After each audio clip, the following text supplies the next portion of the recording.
क्या आपको पता था कि ग्रीन टी का ओरिजिन एक्चुअली चाइना से है?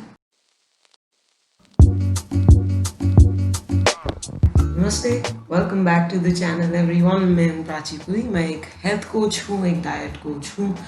मैंने खुद ने 60 किलो वजन लूज किया हुआ है और आज आप और हम मिलके बात करेंगे उन 5 इंटरनेशनल इम्पोर्टेड हेल्थ फूड्स के बारे में जिन्हें हम इन 5 इंडियन ऑप्शंस, इंडियन ऑल्टरनेटिव से रिप्लेस या सप्लीमेंट कर सकते हैं। दीदी, वो भारत से आया है। भारत से? मेरा भारत महान।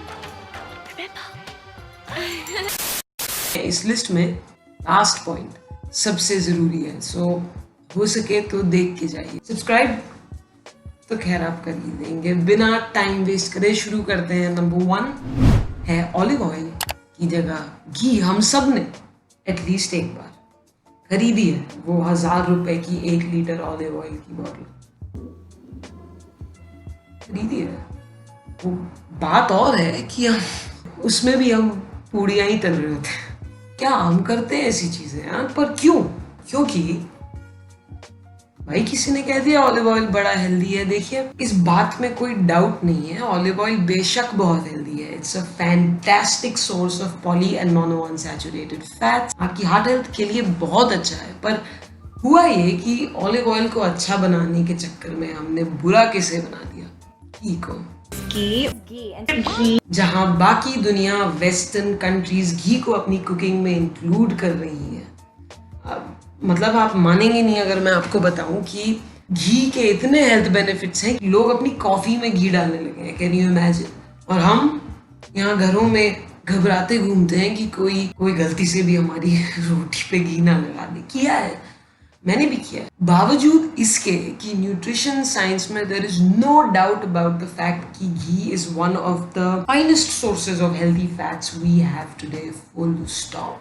हम बात सिंपल करेंगे, मतलब की करेंगे। हम यहाँ बेसिस ऑफ कंपैरिजन रखेंगे कैलोरीज और मैक्रो न्यूट्रिएंट्स को। 1 चम्मच घी और 1 चम्मच ऑलिव ऑयल, दोनों में लगभग आपको 120 कैलोरीज, 15 ग्राम फैट मिल जाएगा। जहां एक हाथ ऑलिव ऑयल में पॉली अनसैचुरेटेड फैट्स ज्यादा हैं, वहीं दूसरे हाथ ये मानना हमें पड़ेगा कि घी का इंडियन कुकिंग में एक एडवांटेज जरूर है। वो क्या?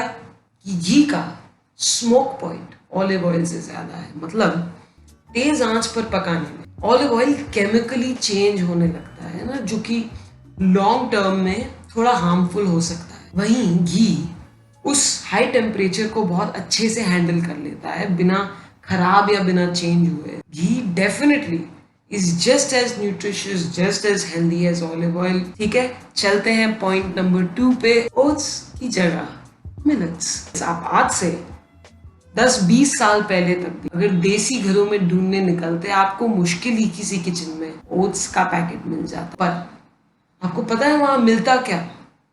मिलेट्स।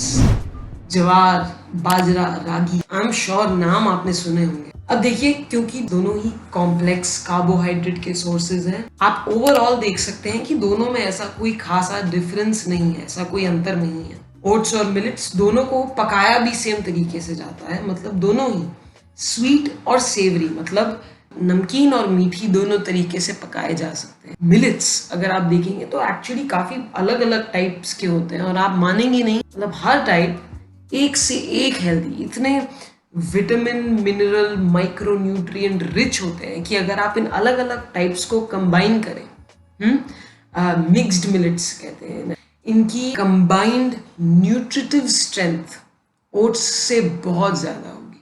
अरे इनफैक्ट आई वाज सरप्राइज जब मैंने देखा कि यूट्यूब पे मिलेट्स के इतने सारे रेसिपी वीडियोस एक्चुअली फॉरेनर्स ने बनाए हुए हैं। मतलब पूरी दुनिया रिकॉग्नाइज करती है मिलेट्स की न्यूट्रिशनल इंपॉर्टेंस को। I mean so should we, right? जाते हैं पॉइंट 3 पर। शुगर की जगह गुड़, शक्कर, सफेद चीनी, व्हाइट शुगर हमारे लिए कोई ऐसी जरूरी या बहुत हेल्दी चीज तो है नहीं, इतना हम सब अब जान गए। पर अब आप मुझसे पूछिएगा कि प्राची क्या करें? चीनी छोड़ दें क्या? मतलब चाय में क्या डालें? जो घर पे मिठाई बनती है उसके अंदर क्या डालें? पूछेंगे ना, गुड क्वेश्चन। ये तो बहुत बुरा था यार। क्या तकलीफ है इनको? द आंसर इज गुड़ शक्कर। देखिए सच कहूँ तो कैलोरीज और कार्बोहाइड्रेट्स को मद्देनजर रखे तो जैगरी पाउडर व्हाइट या ब्राउन शुगर से कोई इतना ज्यादा बेटर नहीं है। इनफैक्ट मेरा मानना है कि आपको तीनों चीजें ही कुछ लिमिटेड क्वांटिटी में खानी चाहिए, पर मेन एडवांटेज ये है कि गुड़ शक्कर चीनी से कम प्रोसेस्ड होता है। मतलब अगर हम माइक्रो न्यूट्रिएंट्स हेल्थ बेनिफिट्स की बात करें तो जैगरी पाउडर गुड़ शक्कर चीनी से तो काफी बेटर है। तो जैसा मैंने बताया लिमिटेड क्वांटिटी में गुड़ शक्कर या इवन दालचीनी, दालचीनी को इंग्लिश में क्या बोलते हैं, खैर जैगरी पाउडर और दालचीनी दोनों ही आपके खाने में वो नेचुरल मीठा स्वाद देने में काम आ सकते हैं। आते हैं .4 सिनेमन दालचीनी को सिनेमन बोलते हैं। .4 चिया सीड्स की जगह सब्जा। चिया सीड्स ने आजकल सोशल मीडिया पे हेल्थ फूड को रूल किया, पर इंडिया में चिया सीड्स आने से पहले तक हम क्या यूज कर रहे थे?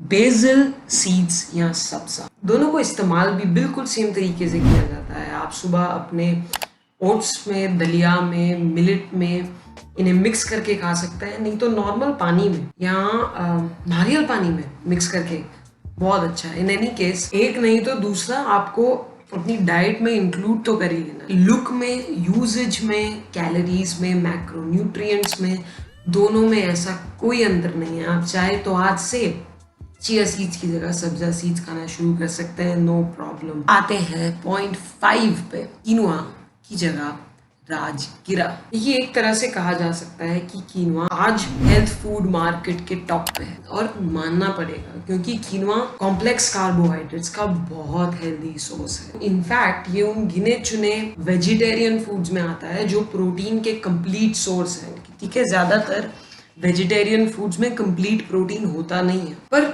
मेरी एक थ्योरी है इस पे। मेरा मानना है कि कीनुआ का इतना जल्दी इतना ज्यादा पॉपुलर होने का कारण ये है कि आज तक हम कीनुआ को चावल के सामने खड़ा करके कहते हैं कि यार अरे वाह कीनुआ कितना अच्छा है। इन सब में एक ऐसा इंडियन ऑप्शन, एक ऐसा कंटेंडर जो कीनुआ को ना सिर्फ टक्कर दे सकता है बट कीनुआ से जीतने की कैपेबिलिटी रखता है। हम बात कर रहे हैं राजगिरा या इंडियन अमरंथ की। दोनों ही ग्लूटेन फ्री है, वेजिटेरियन है, कंप्लीट सोर्सेज ऑफ प्रोटीन है। इंडियन अमरंथ तो विदाउट अ डाउट आपको अपनी डाइट में इंक्लूड करना चाहिए। सो न्यूट्रिशियस, सो हेल्दी। लास्ट, और आपने शायद ये वीडियो इसी पॉइंट के लिए देखना शुरू किया, ग्रीन टी की जगह ब्लैक टी। देखिए, जो बात आपको शायद ना पता हो अभी वो ये है कि इंडिया में जिसे हम सबसे ultimate health product, weight loss product मानते हैं, ग्रीन टी, राइट। हम जिसके बिना weight loss, metabolism, belly fat हटाने की बात भी नहीं करते, उस ग्रीन टी का ओरिजिन एक्चुअली इंडिया से नहीं है। क्या आपको पता था कि ग्रीन टी का ओरिजिन एक्चुअली चाइना से है? बस अब ये सुन के आपका मन करेगा कि आप घर में ग्रीन टी के सारे डब्बे उठा के फेंक दें, है ना। कह देंगे हम सबको कि आज से सिर्फ चाय, नो ग्रीन टी। मेरा भी यही मन किया। पर अगर मैं आपको बताऊं कि जो चाय आप हमारे घरों में सालों से दिन में एटलीस्ट 2 बार पी जाती है, ब्लैक टी, चाय पत्ती का भी ओरिजिन चाइना से ही है। Hold on, let me explain. पहली बात, ग्रीन टी तो आप ब्लैक टी या किसी भी और टी से रिप्लेस कर सकते हैं। साइंटिफिकली स्पीकिंग ग्रीन टी में ऐसा कुछ खास होता नहीं है जिससे वेट लॉस हो या बेली फैट हट जाए। ग्रीन टी और ब्लैक टी दोनों का ही ओरिजिन इंडिया से नहीं है। ये बताने का आपको मतलब ये नहीं था कि आप दोनों पीना छोड़, पर इससे एक बहुत इंपॉर्टेंट पॉइंट, एक बहुत इंपॉर्टेंट क्वेश्चन निकल के आता है।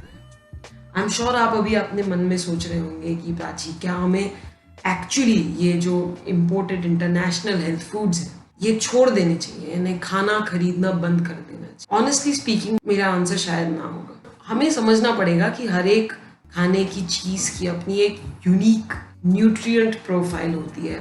हर खाने में कोई ऐसी चीज होती है जो शायद दूसरे खाने में ना हो। खैर, हमें तो बचपन से खाने की, अन्न की इतनी इज्जत करनी सिखाई जाती है, हम कभी नहीं कह सकते कि ये खाना अच्छा है और ये खाना बुरा है। तभी मैंने जानबूझ के कहा कि रिप्लेस या सप्लीमेंट, मतलब आप इन इंटरनेशनल फूड्स को इंडियन फूड्स के साथ भी खा सकते हैं, कोई प्रॉब्लम नहीं है। फैक्ट ये भी है कि आजकल हमें सहूलियत है कि हमें ये न्यूट्रिशियस हेल्दी इंपोर्टेड फूड्स हमारे बाज़ारों में बहुत आसानी से मिल जाते हैं।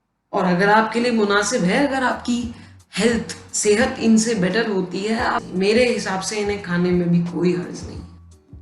प्रॉब्लम मुझे तब है जब हम ये मानने लगते हैं कि इन इंटरनेशनल महंगे इंपोर्टेड हेल्थ फूड्स के बगैर हम एक हेल्दी बैलेंस्ड डाइट मेंटेन नहीं कर सकते, जो कि बिल्कुल गलत है। देखिए, आज से नहीं, हमेशा से जो खाना इंसान रोज डेली बेसिस पे खाता है, वो कभी भी इस बात पे डिपेंडेंट नहीं था कि दुनिया में सबसे हेल्दी क्या है और सबसे ज्यादा वेट लॉस किससे होगा। हमेशा से इंसान की ज्योग्राफिकल लोकेशन, हमारे एरिया में, हमारे देश में कौन सी फसल सबसे ज्यादा उगती है, किस चीज की खेती सबसे ज्यादा होती है, वो ही हमारा स्टेपल फूड बन जाता है, वो ही हमारा रोज का खाना होता है। Local, regionally grown, seasonal foods खाने का न्यूट्रिशनल एडवांटेज 100% है, there is no doubt about that. पर अगर एक मर्तबा हम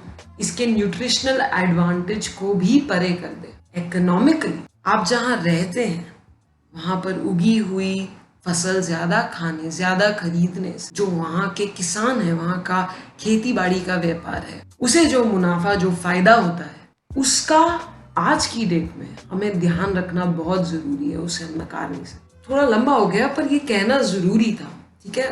पॉइंट ये है कि आप पौष्टिक खाना खाएं, न्यूट्रिशियस खाना खाएं, अपना और अपनों की सेहत का ख्याल रखें, पर तो हर उस इंसान का ख्याल रखें जो कहीं ना कहीं आपके डिसीजंस, आपके एक्शन से इम्पैक्ट होता है। चलो, आज की बात यही खत्म करते। आई से दिस ऑल द टाइम। अगर आपको इस वीडियो से कुछ नया जानने, कुछ नया सीखने को मिला, जाते जाते उस लाइक बटन को क्लिक कर दीजिए। बेल आइकन से होगा ये कि आगे जो भी वीडियो आता है आपको नोटिफिकेशन सबसे पहले मिल जाएगी।